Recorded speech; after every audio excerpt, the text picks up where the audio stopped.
So the other day I was playing Halo 2, and while I was about to finish the game, an idea came to my mind.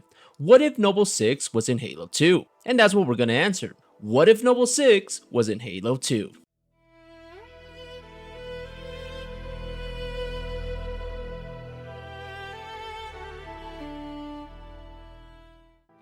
Alright, before we get started guys, yes, this is a continuation of my other video, what if Noble 6 was in Halo Combat Evolved or Halo 1. So yes, this is a continuation, we're going to follow the exact same timeline. Now, the story of the Arbiter will not change too much during Halo 2, simply because he does not have interaction with the UNSC. His story will change during the events of Halo 3, and obviously in this what if. Yes, I'm already working on it guys. During the events of Halo 2, certain dialogue scenes will change and probably the last interaction that he has with Johnson and Miranda. But besides that, his story will stay exactly the same. If something changes, I will obviously present it in the video. The first thing to change in the Arbiter story is that when he is in front of the Prophets and they are talking about the events of Halo Combat Evolved, instead of saying, "You were right to focus your attention on the Flood, but this demon, this Master Chief..." By the time I learned the demon's intent, there was nothing I could do. the Prophet of Truth would have instead said, "You were right to focus your attention on the Flood, but these demons, this Master Chief and this Six." And the Arbiter would have responded, "When I knew the intention of these demons, it was too late." From here, the rest of the trial of the Arbiter is exactly the same. Nothing within the dialogue actually changes from here on out. So we could jump over to Master Chief and Noble 6. And let me tell you, a lot of things change right off the bat.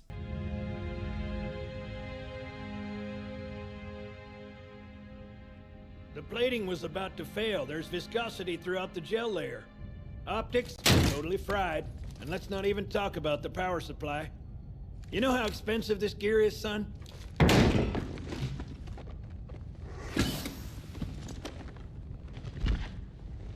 Tell that to the Covenant. While Master Chief is getting his new Mark 6 armor set up, he asks the Quartermaster if Noble 6 has already gotten his armor too. The Quartermaster informs Master Chief that Noble 6 was in here before him and already got his armor set up, but he tells Master Chief that 6's armor is a little bit different. It's not the standardized Mark 6. He informs Master Chief that he got an experimental Mark 6 armor.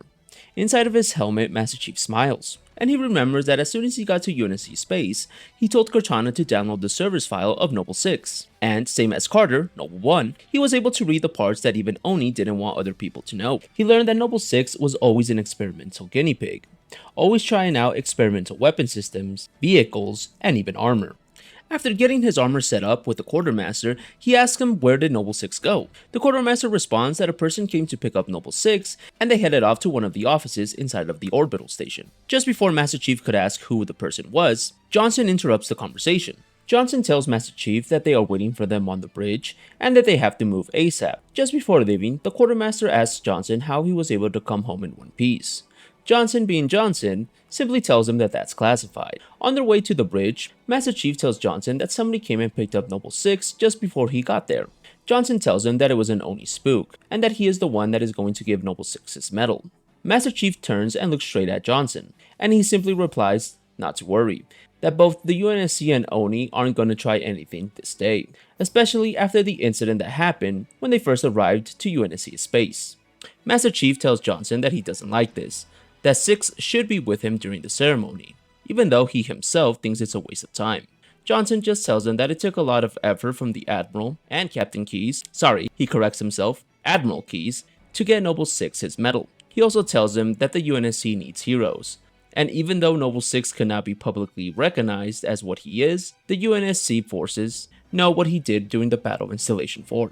In a remote office inside the orbital station, Noble 6 is talking to the Oni agent and telling him about the events that occurred a couple of weeks ago. We had just arrived back into UNSC space, and actually we had just arrived back to Earth. Noble 6 begins. After we had arrived and news reached Oni that I was still alive, they had quickly sent a message telling me that my next mission is already programmed, and I was to head to one of the docks to await transport. As I gathered up my things, I walked past Sergeant Johnson with a couple of Marines on a bar. When he spotted me, he called me over and told me where I was going. I simply told him that I had already been given my next mission and I was heading towards my transport. Sergeant Johnson was taken aback and told me if I was not granted R&R. I told him that because of my status, I was to report back to Oni as soon as possible and begin my next mission. At this, he told me that Master Chief and the rest of the Spartans were even granted R&R, that it is impossible that I was not granted any either. I simply told him that while Master Chief and I are Spartans, he is a Spartan 2 and I was a Spartan 3. Sergeant Johnson just snorted at that and told me that after the Battle of Installation 4, everyone deserved a little break. I told him I understood his feelings, but I really had to go, that my transport was already waiting in the dock and was pinging me to arrive quickly. As I started to move towards the dock, Sergeant Johnson grabbed me by the shoulder and told me to at least have a beer with him and the boys. That's when I noticed that the rest of the Marines were survivors from the Battle of Installation 4. I told him that alcohol would not have the same effect on me since I'm a Spartan, but he said that they weren't drinking to forget, but simply drinking a toast for all the fallen comrades, both from the Fall of Reach and the Battle of Installation 4. I tried to tell him that I needed to head towards my transport. He insisted I at least had one beer, and that he would talk to the pilot and tell him that it was his fault. Seeing that Sergeant Johnson was not going to allow me to go, and that he was even willing to fight me if necessary, I allowed myself to have one beer. After having the beer and thanking Sergeant Johnson, I headed towards the dock to rendezvous with the Pelican that was waiting for me. Just as I got to the dock, I saw Master Chief and the captain arguing with someone. As I got closer, I could overhear what they were saying. "I don't care what your orders are, Sergeant. Noble 6 is going to stay here and receive the medal like the rest of us." Captain Keyes was practically yelling at the Oni agent. "Sir, I have my orders and he's to report back to Oni for his next mission." After finishing the sentence, he noticed that I was walking towards him. He simply says, "Lieutenant, we have been waiting for you. I am to debrief you on your next mission, and if I could please wait inside the Pelican." Both the captain and Master Chief told me to stay put. The Oni agent once again started to argue with both the Master Chief and the captain. The Master Chief told him that I was now one of his Spartans, and that he knew exactly what each one of his Spartans needed. And at this moment, I needed some R&R. The Oni agent basically told Master Chief that while yes, both Master Chief and I were Spartans, only one of the programs was known to the public. The other one technically didn't even exist. Master Chief told him that he did not care and that I was now part of his team, and that I was to receive the medal just like the rest of them. The captain told him that he would talk personally with Oni to assure that this happened. The Oni agent started to get more agitated and angrier by the second, telling both the captain and Master Chief they was going to court-martial everyone for not allowing him to complete his mission. It was at this point that Marines started to converge towards the captain and Master Chief. Master Chief once again informed him that I was part of his team now.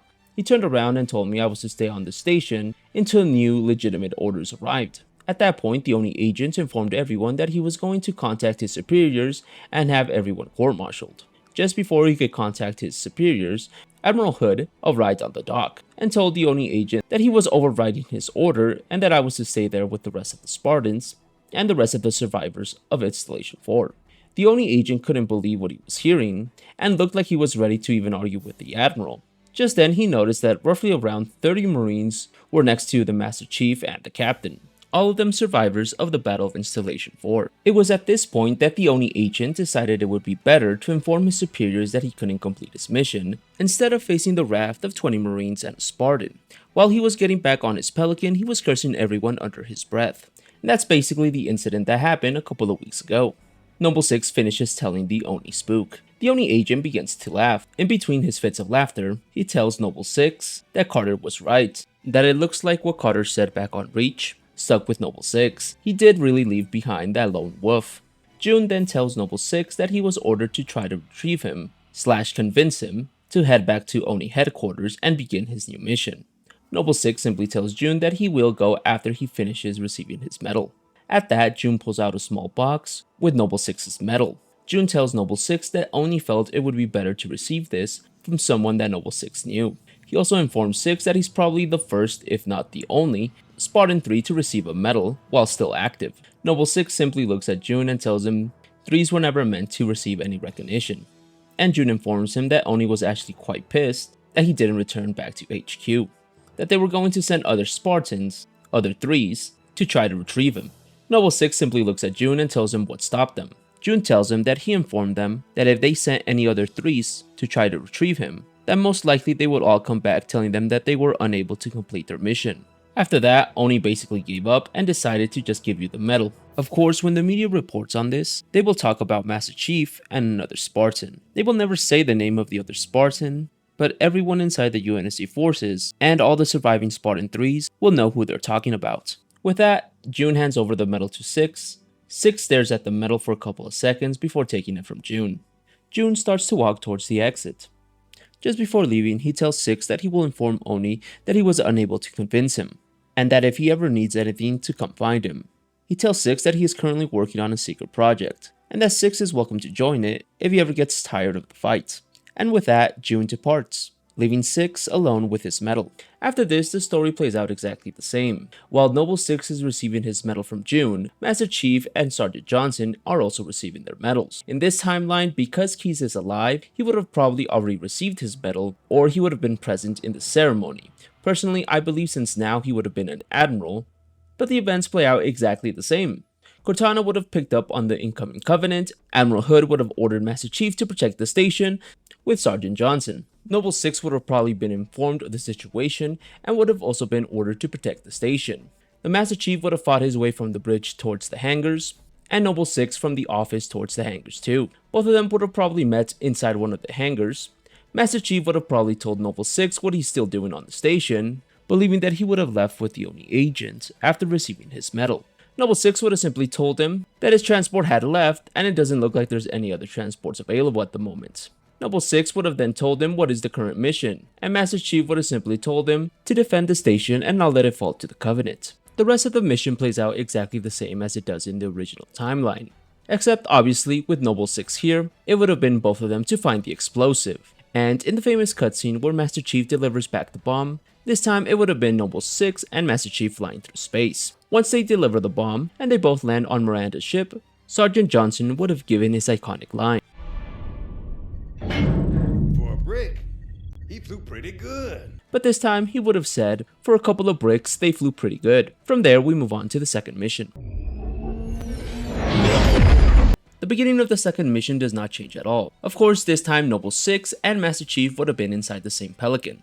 After that, the Scarab would have taken out all 3 Pelicans, and the rest of the mission plays out exactly the same. It does all the way until the point where both Master Chief and Noble Six arrive on the bridge, where Sergeant Johnson gives them the tank.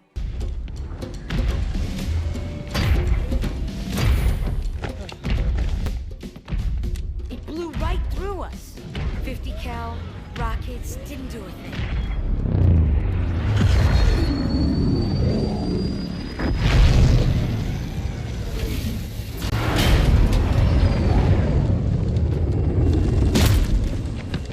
Where's the rest of your platoon?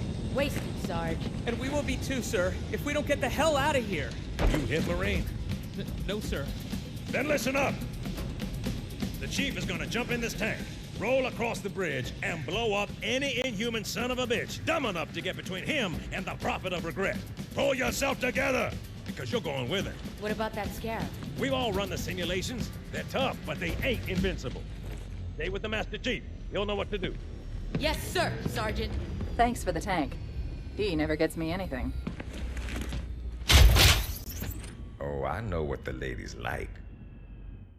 As both Master Chief and Noble Six get inside the tank, with the rest of the Marines, Noble Six tells Master Chief that while they might not have the firepower, they might have the mass. Master Chief asks Noble Six to explain, and Noble Six tells Master Chief that back on Reach, they were also facing a Scarab, and that Carter, Noble One, stopped the Scarab by driving a Pelican straight into it.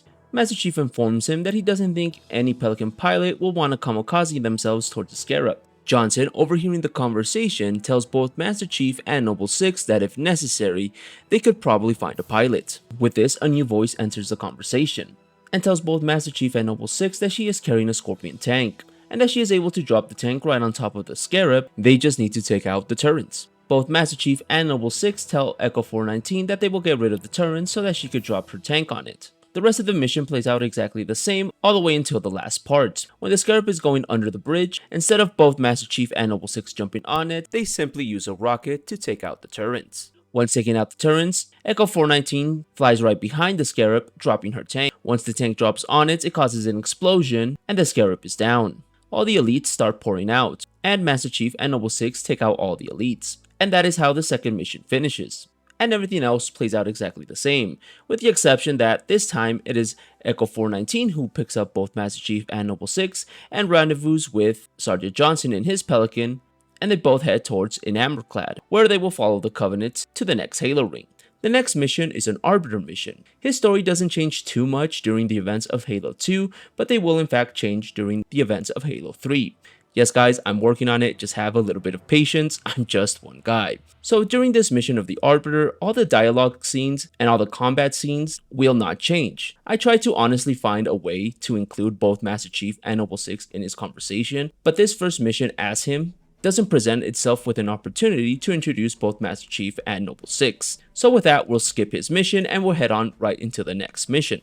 Now, if you guys feel that there would have been a way to introduce both Master Chief and Noble 6 into the conversation or dialogue scenes, please leave a comment and tell me how I could have added him in here. After arriving at Delta Halo or Installation 5, Commander Keyes gives the same mission, as in the original timeline, to Master Chief and Noble 6, that they are to secure an LZ with 1st Platoon, and capture the Prophet of Regret, and that Sergeant Johnson will follow them with 2 flights of Pelicans. Once Master Chief and Noble 6 land, they quickly secure an LZ and take out the Covenant that were hiding in a nearby temple. As they move to the next location, the ODSTs with Master Chief and Noble 6 make small talk, and they inform them that they are survivors from the Battle of Installation 4. In fact, it's actually Raven Squad, the ones that are accompanying Master Chief and Noble 6. With that, Master Chief, Noble 6, and Raven Squad fight their way through the Covenant to reach the Prophet of Regret. After securing the temple and activating a bridge, Echo 419 drops off a tank. Noble 6 is then able to steal a Wraith, and together they fight their way through Covenant forces alongside Raven Squad. After a difficult and long battle, that's what she said, Master Chief, Noble 6, and Raven Squad reach the gondolas. Just before reaching the last position of the Prophet of Regret, Cortana tells Master Chief to hold up for a second. She then quickly analyzes a hologram of the Prophet of Regret and informs Master Chief that the Prophet is planning on firing the Halo ring. He then communicates with Commander Keyes, telling her of the situation. She then tells Master Chief, Noble 6, and Cortana that she will acquire the Index to prevent the Prophet from firing the Halo ring, that she will require Sergeant Johnson to accompany her. Just before giving the order to Master Chief and Noble 6 to eliminate the Prophet of Regret, Noble 6 interrupts the conversation and tells Commander Keyes that he feels he should be the one to acquire the Index. Commander Keyes asks Noble 6 why he feels the need to accompany her and her team to acquire the Index. Noble 6 explains that the area will probably be heavily guarded by Sentinels and Covenant forces, and that him moving by himself would be a lot quicker than a large group of Unity forces fighting their way through so much Covenant. Commander Keyes thinks about it for a second and agrees to the plan, but tells Noble 6 that once he acquires the Index, she will personally retrieve it alongside Sergeant Johnson. Just before cutting off the communication, she asks Master Chief if he needs Noble 6 with him to eliminate the Prophet of Regret. Master Chief simply turns to Noble 6 and tells him to be careful. Cortana then interrupts the conversation, telling Noble 6 that if he would require a fragment of herself. Noble 6 simply declines, telling her that the mission won't take long and the three would unite in a short while. With that, Sergeant Johnson picks up Noble 6 and heads off to the library to acquire the Index. Master Chief and the rest of Raven Squad push forward towards the last position of the Prophet of Regret, but just before entering the final temple, they witness the biggest fleet of the Covenant ever assembled. Cortana quickly informs them that they have to eliminate the Prophet of Regret now, before reinforcements come. Just before heading inside, Raven Squad tells Master Chief that they will hold the perimeter while he eliminates the Prophet of Regrets. Inside, the rest of the story plays out exactly the same. Master Chief eliminates honor guards and finally kills the Prophet of Regrets. After killing the Prophet of Regret, Cortana quickly informs Master Chief and Raven Squad that the Covenant is planning on glassing the temple that they are in, that they have to escape immediately. Raven Squad quickly informs Master Chief that Echo 419 has arrived to pick them up. Master Chief exits the temple and starts running towards Echo 419. But just before he could reach them, the glassing beam starts to eliminate the temple. Echo 419 informs Master Chief and Cortana that she is unable to stay around. Cortana simply tells Echo 419 that it's alright and to evacuate the area. As Master Chief continues to run, he has no other option than to jump into the lake. As he is getting pulled down towards the bottom of the lake, you can hear static coming in from the comms, from Raven Squad and Echo 419 trying to contact Master Chief, and from there the rest of the mission plays out exactly the same. As we know, the next mission is an Arbiter mission, and actually a lot of things do change, especially at the end. So don't worry, as you guys can tell by my amazing storytelling, there will be some changes. But the first change is right here. Killed the Prophet of Regret. Who was it? Who do you think? The demon is here? Why? Looking for a little payback? The Arbiter would have instead said, "The demons are here." From here, the rest of the mission for the Arbiter plays out exactly the same all the way until the end, where he confronts Miranda Keyes and Sergeant Johnson. But because Noble 6 is here, the story does in fact change quite a bit. And in my personal opinion, I would have also added a level, or at least part of a level, in where we see Noble 6's perspective as he is fighting his way through the library to get to the index. Once Noble 6 reaches the index, he would have informed Commander Keyes and Sergeant Johnson that he has secured the area. Commander Keyes would have informed Noble 6 that she is on her way. Once Commander Keyes and Sergeant Johnson arrives, she would have ordered Sergeant Johnson to find something to help them grab the index. While Sergeant Johnson is trying to find something that will help them grab the index, they would have heard gunshots and screams from the Marines that they left in the corridor. Here, Commander Keyes would have told Noble 6 to go investigate the situation. Noble 6 would have left Sergeant Johnson and Commander Keyes to retrieve the index, while he investigates the situation. From here, the rest of the cutscene/mission plays out exactly the same. The Arbiter would have ambushed Sergeant Johnson first, knocking him out, and just before killing him, same as in the original timeline, Miranda Keyes would have saved him. After getting pushed back towards the corridors too, Miranda Keyes would have checked on Sergeant Johnson. But just before the Arbiter jumps out and ambushes Commander Keyes, Noble 6 would have tackled the Arbiter. And here is where the fun begins. The Arbiter would have quickly knocked Noble 6 off of him and thrown him back towards Commander Keyes and Sergeant Johnson. Noble 6 would have quickly recovered, and he would have picked up the battle rifle of Sergeant Johnson. Then he would have told Commander Keyes to pick up Sergeant Johnson and to leave the area, and that he will deal with the elite. Commander Keyes would have dragged Sergeant Johnson towards the exit and towards the Pelican that they had arrived in. Noble 6 would have stood in the way between the Arbiter and Commander Keyes. The Arbiter would have noticed that the human with the icon was trying to escape, but in his way was a demon. Quickly, he would have turned on his energy sword, and at the same time, Noble 6 would have started aiming his battle rifle at the Arbiter. Once Commander Keyes and Sergeant Johnson exited the area, Noble 6 would have stood at the only entry point and exit points of the area. The Arbiter would have quickly turned on his active camo, deciding that the only way to retrieve the icon was to first eliminate the demon. Noble 6 would have been scanning the room left to right, trying to locate the Arbiter.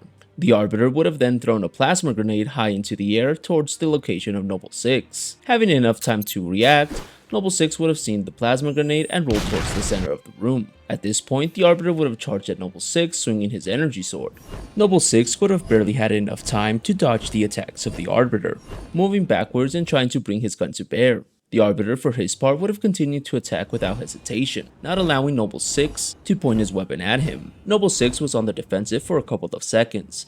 Knowing that he had to create distance between himself and the elite, he decided on a risky plan. In between attacks from the Arbiter, he was able to pick up a grenade from his belt and throw it right at his feet. The Arbiter, noticing the grenade, quickly deactivated his energy sword and dove towards the right, same as Noble 6. After the explosion, the Arbiter would have gotten up and noticed that his shield sustained little damage and would have reactivated his energy sword. Noble 6, for his part, would have noticed that his shields were extremely low. Having been closer to the explosion, his shields would have taken a lot more of the damage. Worst of all, he noticed that he was backed against the wall. It was at this point that he decided to test out his experimental armor. The Arbiter, for his part, would have started to smile, seeing that the demon had nowhere else to run. But inside his mind, he started to think if two demons could have really caused the destruction of the original Halo ring, seeing that he was about to kill a demon and it wasn't much of a fight. Just then, he was caught off guard as the demon started to run towards him, firing his weapon straight at his chest. The Arbiter smiled even more, believing that Noble 6 had accepted his death, and was willing to die a warrior's death. For that, the Arbiter also charged at Noble 6, allowing his shields to take most of the damage. Just as they were a couple of feet away, the Arbiter noticed that the demon had stopped moving, almost as if the demon had accepted his death. The Arbiter's energy sword aimed to cut Noble 6 straight from the shoulder towards the hip, and just as they made contact, the Arbiter's sword cut right through Noble 6. The Arbiter for a couple of seconds thought that it was over, that he had eliminated one of the demons that had caused him so much humiliation. Just then, he noticed that the demon started to flicker and then vanish. He quickly realized that it was actually a hologram. Just then, Noble 6 rolled from the right and started to shoot the Arbiter straight in the chest. The Arbiter, for his part, used his energy sword as a shield, trying to absorb much of the damage before turning on his active camo and retreating behind some rubble. Noble 6 would have realized that he only had a couple of bullets left in his magazine. Noble 6 would have began to reload his battle rifle when a plasma grenade would have landed right in front of him. He would have rolled backwards to escape the explosion. As soon as he recovered, a second grenade would have landed to his right, causing him once more to roll towards the left and avoid the explosion. Just as the plasma smoke cleared, he would have seen the Arbiter charging at him once more.